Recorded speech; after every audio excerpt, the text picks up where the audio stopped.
తెలంగాణలో 2018 నుంచి regional ring road పై చర్చ జరుగుతుంది కానీ ముందుకు కదలటం లేదన్నారు మంత్రి కోమటిరెడ్డి. రాష్ట్రంలో కాంగ్రెస్ ప్రభుత్వం వచ్చాక రీజనల్ రింగ్ రోడ్ ఎన్నికల కోడ్ వల్ల ఆలస్యమైందని తెలిపారు. హైదరాబాద్ విజయవాడ రహదారిపై రోజుకి 60,000 వాహనాలు తిరుగుతున్నాయని దాన్ని 6 లైన్ల రహదారిగా మార్చాలని చెప్పారు. వచ్చే 3 ఏళ్లలో regional ring road Vijayawada to Hyderabad 6 line రహదారిని పూర్తి చేస్తామన్నారు మంత్రి కోమటిరెడ్డి.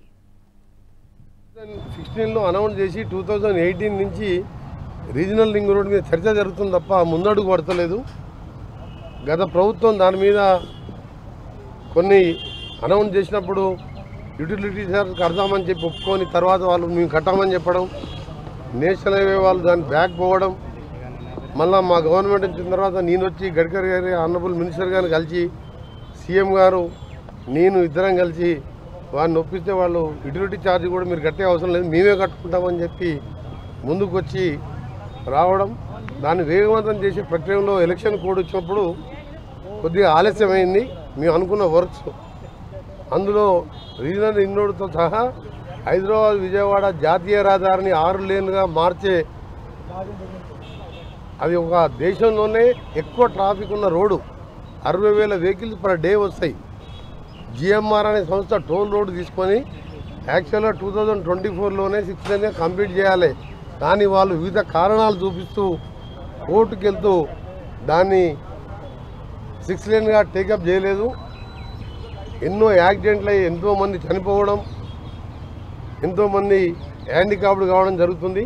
దాన్ని నేను ఎంపీగా ఉన్నప్పుడు ఆనరబుల్ మినిస్టర్ గడ్కరీ గారిని అడిగితే 375 కోట్లతో 17 యాక్సిడెంట్ స్పాట్ గుర్తించి 375 కోట్లు శాంక్షన్ చేయడం జరిగింది.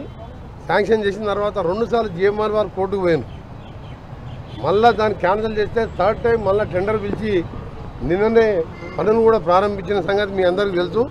అవి కూడా డిసెంబర్ లోప టెంపరీ రిలీఫ్ అట్లీస్ట్ యాక్సిడెంట్ తక్కువ చేస్తూ హైదరాబాద్ను విజయవాడని వెంటనే 6 లేన్గా చేయాలని చెప్పి ఈరోజు నేను మా ఈఎన్సీ గారు గణపతి రెడ్డి గారు ఇంకా మిగతా అధికారులతో కలిసి మినిస్టర్ గారిని చెప్పడం జరిగింది. త్వరలోనే దాని మీద మీటింగ్ పెట్టి దాన్ని పరిష్కరిస్తామని చెప్పి వారు హామీ ఇవ్వడం జరిగింది. రీజనల్ రింగ్ రోడ్ కూడా దాన్ని సపరేట్గా మీటింగ్ పెడతాను, దాన్ని కూడా రివ్యూ చేస్తామని చెప్పి వారు చెప్పడం జరిగింది.